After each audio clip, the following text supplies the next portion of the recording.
I'm going to take you behind the scenes as I film this beautiful Porsche 911 Turbo in a paint to sample Osmo Blue. We're going to talk all about the gear that I use, the settings that you guys need to use, and then we're going to go behind the scenes point of view, and I'm going to walk you guys through everything that I do, how I get these shots, so that you guys can get a really clear example of how I make my car videos.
Oh, the focus was not there. And we are doing a giveaway in this video in collaboration with K&F, so stick around to see how you can win in this video, but how you can also win even bigger with K&F on their website. They're doing a really big giveaway, so make sure you stay tuned because there's a lot of giveaways that are gonna happen right here, and you guys can get access to some pretty sweet gear. So speaking of gear, let's talk about what I was using on this shoot. For my video, I was shooting with the Lumix S1 Mark II. Now, cameras matter a little bit, but it doesn't matter whether you're using this camera or a Sony or a Canon or whatever. Shoot with what you've got, and a lot of these settings are gonna translate. The reason that I love this camera is you can shoot in open gate 60 frames per second, and I love shooting in 60 frames per second when I do my car B-roll. This camera gives me every tool that I need, and using open gate I can actually shoot horizontal 16:9 and then much easier crop in for vertical stuff when I want to post it to socials as well. So it's a really capable camera. The in-body image stabilization is awesome on this as well, but it's less about the camera itself and more about how I'm going about getting the shots. The lens that I'm using is the Lumix 24-60. It's a really lightweight, versatile lens. Obviously you can shoot wide at 24 and then get a little bit of compression up in the higher range here as well. So I've been really enjoying this because as a solo shooter, I'm often shooting photos and videos on my shoots. So this allows me to be run and gun really fast and get kind of all the things that I'm picturing. I always recommend when you guys are buying lenses, maybe it's your first lens, this is a great option because you can kind of figure out where in that focal range you like to shoot most. And then if you decide to get into primes with faster apertures, you'll kind of know where you like to sit in that focal range and you can go buy that prime. This filter helps me a ton when I'm on my shoots. This is the K&F 3-in-1. It has VND, CPL, which is crucial for automotive content, and it has a mist filter, which you guys will see in this shoot actually turned out perfectly. Not only with those 992 tail lights that are just gorgeous when you have a mist filter, but also the sun was hitting perfectly on the mountains and I couldn't believe what I was getting. And the mist filter just kind of helps bloom that light a little bit. So the 3-in-1 is awesome. And then when I'm shooting photos, I can turn the filter down to just one stop, and so I'm not reducing as much light. I can spin the CPL and still be cutting reflections. Like I mentioned earlier in the video, we are doing a giveaway, and there's not one, not two, but 3 ways that you guys can win. And the first is the biggest way. This channel is partnering with K&F, and they are doing a massive giveaway over on their website. Right now, your travel story could win you tons of premium gear with the K&F Concept World Tourism Day giveaway. Submissions run from September 15th to October 7th. So upload your favorite travel photo, make sure it's your photo, and you can win up to $2,800 worth of gear that can help you create even better travel content. And the prizes are sick. You can win X Pro tripods, 20-liter, 25-liter camera backpacks, filter kits, RGB lights, and every winner also gets a 4-in-1 cleaning kit, which we will all need if you're traveling. To enter the K&F giveaway, it's super easy. Just click the link down in the description below, log in, upload your travel photo, and submit. Now, K&F also wanted to give us an opportunity to win here on this channel right now. So all you guys gotta do is comment this down below here on YouTube, and I will randomly select a winner on October 7th as well. And if you go over to my Instagram page, we're also gonna hold a giveaway over there. So make sure to click the link in the description to win the big prize with K&F Concept and their World Tourism Day giveaway. And also comment down below in this video for a chance, and then head over to my Instagram for your third chance. There's so many opportunities to win gear. I hope you guys win. Let's get back into the video. For my gimbal setup, I'm using the DJI RS4 gimbal. It's a really high quality, high weight capacity gimbal, so it's pretty slick and I love this. I don't think you need to get maybe the top end gimbal. You can always get a used one. You can get lighter weight capacity depending on what your camera needs.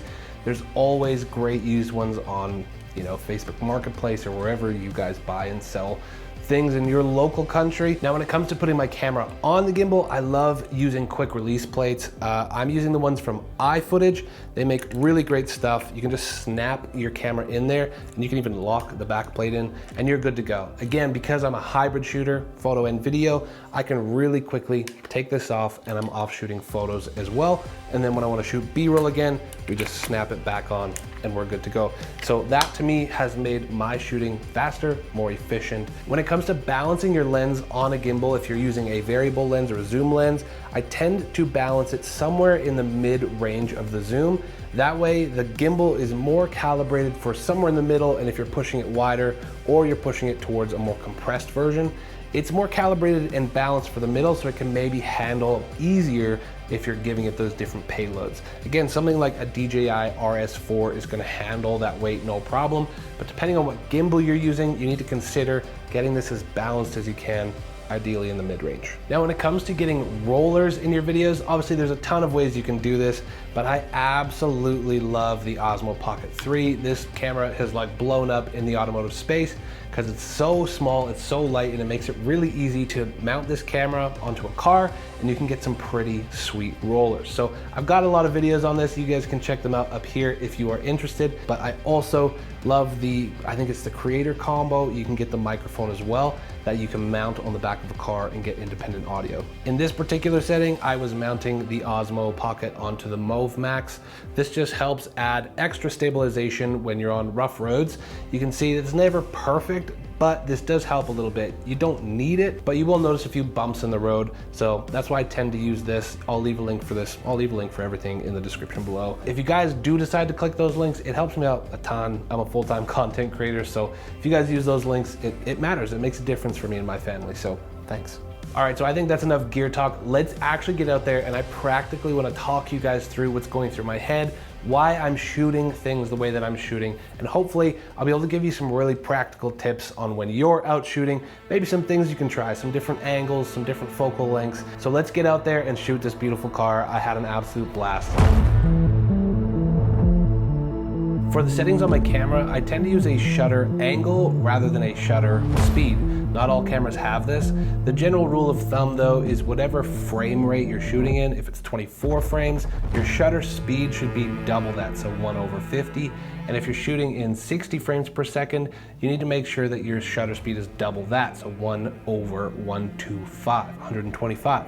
If you're going beyond that, follow the same rule of thumb. The reason I use a shutter angle on the Lumix is because it's actually the same shutter angle whether I'm shooting in 24 frames per second or 60, so that's a setting I do not need to change. One thing I highly recommend, you need to set your shutter angle or shutter speed, and then you need to set your ISO to what is either the lowest for your camera so you're not introducing noise, or a lot of cameras have what's called a native ISO, which means that is its healthiest spot to capture both dynamic highlights and the lowlights of your camera.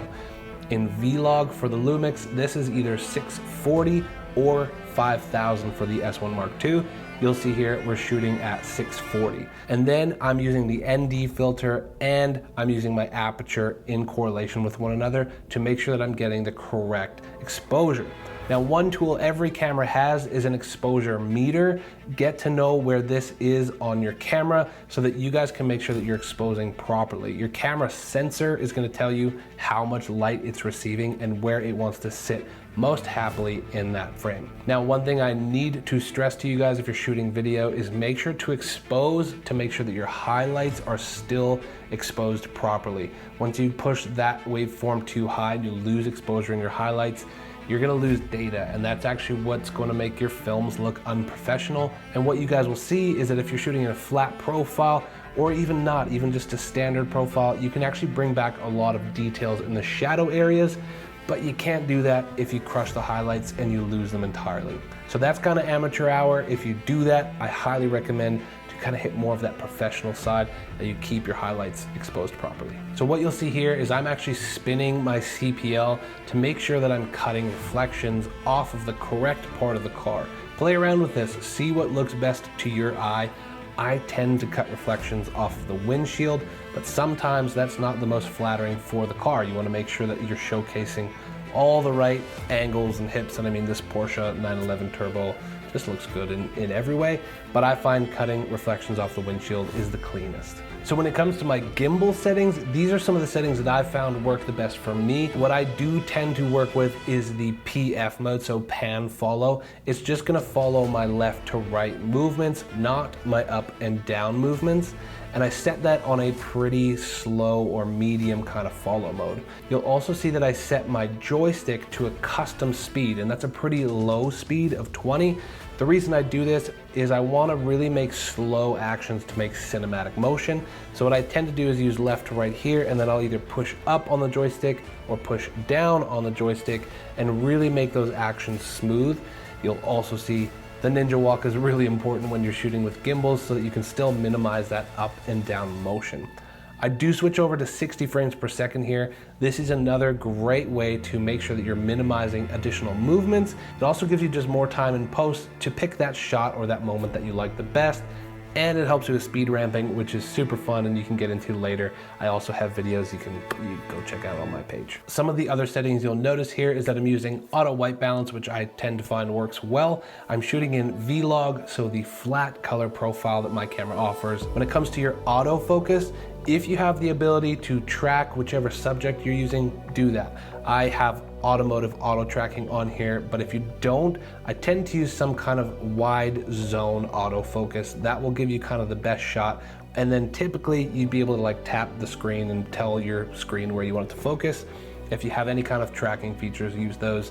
This one automatically will track automotive, which is pretty slick and it works great. So typically when I start shooting cars, I start by getting my wide profile shot. You can see here I'm doing a push in motion, and it's hard to see the ninja walk that I'm doing, but I'm being really delicate with my steps, trying to make it as smooth as possible. If you can, finish by editing on a detail like a headlight or a badge. This should give you one smooth motion so that in post, if you want to do a speed ramp, you can. This next shot here, we're doing a wheel shot. For my wheel shots, I like to shoot a little bit wider.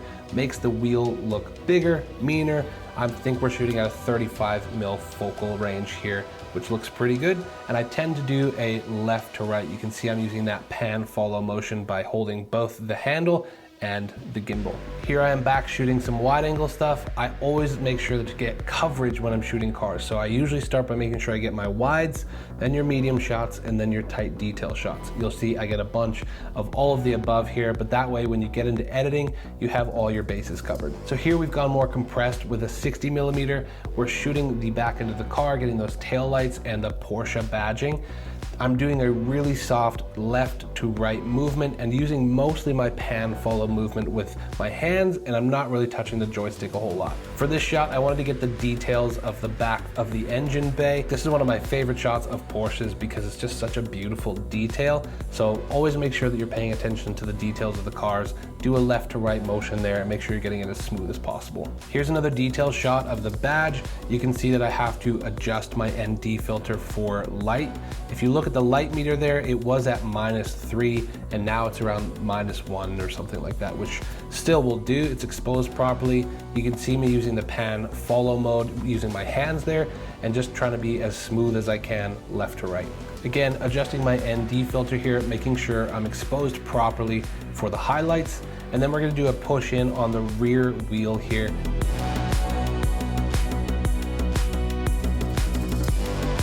So here you can see actually that I love shooting hybrid, so I'm able to pull the camera off the car really quick and maximize this beautiful light.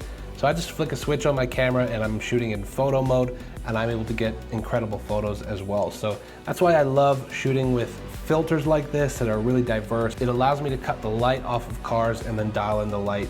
Typically, you don't need a VND, so a variable ND filter, when you're shooting photography. I wouldn't even recommend it, but in this scenario, because I was running and gunning and shooting these photos, I found it okay, and we had quite a bit of light still in the day, so I was able to get a lot of great photos. I did ask the owner to now turn the car around so I could get some of the back tail lights of the car. So one thing I was doing as I gave direction to the driver here is I actually was asking him to stay in the car and to keep his foot on the brakes, because that way it will really light up and illuminate those tail lights, and that way we can get the best photos possible of the 992. But this is a great example of how you can see the mist filter just looking absolutely perfect in this environment. Now that we had a different orientation of the car, I wanted to make sure that I captured another standard wide angle shot, starting really far back and then working my way up to closer to the badge or something like that. Now that I'm in a different location and shooting the back of the car, I'm actually changing my CPL because the front of the car and the back of the car kick off different reflections. So I'm just being intentional to make sure that I'm getting the best reflections I can off the car, or just making sure I'm showcasing the car in the best way I possibly can. At this point, I wanted to make sure to capture some more details of the tail lights, just to make sure I've covered all my bases on details. As you go around the car, make sure to capture as many details as you can possibly think of: badges, headlights, rear tail lights, the interior of the car, the seat details, any interior details that stand out to you. This is really important. And a lot of the movements are going to be very similar with your gimbal. One thing I do a lot with my gimbal is I'll actually hold the joystick on the front of it, and that puts it into a bit more of a slider mode. And then using the joystick to do up and down motions, I find this gets me really smooth detail shots as well. So try that out when you're out shooting. Now, when it comes to interior shots, again, you want to expose properly for the highlights outside of the car. Trust that your camera, most modern day cameras, do have the capacity for you to raise the shadows or the mid-tones of the interior of the car and bring those details back. A pro tip is I love backlighting my subjects. I think that it's the most flattering for any cinematic work, whether you're shooting people or cars. You can see that I was really intentional to park the car in different angles while still maintaining backlight on the car. So I'd rather actually move the car and get different angles of the car moving and keeping the light on the back of the car, rather than me just moving around the car and having the light hit the front and me be shooting it from the front. I find that we get better contrast, better details on the car if it's backlit. Make sure that you guys go comment down below so you guys can be entered into the K&F giveaway, and make sure to check out their website. I'll link it down below for you guys so that you guys can go enter to win the even bigger giveaway that K&F is doing. This was a really packed video, and I hope that you guys got a lot out of it. I really enjoy this kind of way of shooting where I can go out, film some POV, and then bring you guys along afterwards and tell you kind of what I'm thinking as I'm going through the process. I hope that you guys found some value in this. If you did, consider subscribing to the channel. I love making content like this for you guys. We do car stuff, we do camera stuff, and we're gonna do so much more. If you are new to the channel, we have rebranded from The Car Creative to now Alex McInnes, and I'm really excited to bring you guys along for the continued journey here. Thank you guys so much for all the support on the channel. I love you heaps, and I'm so stoked that you're here. If you are looking to support the channel in any other ways, you can always go buy my LUT packs, my preset packs that I've built specifically for automotive content creators. In fact, the visuals that you were seeing in this video were all color graded with my finishing LUTs, and so I hope that you guys will go check those out and support the channel. Thanks again so much for your time, and I hope that I will see you guys in the next video. Peace.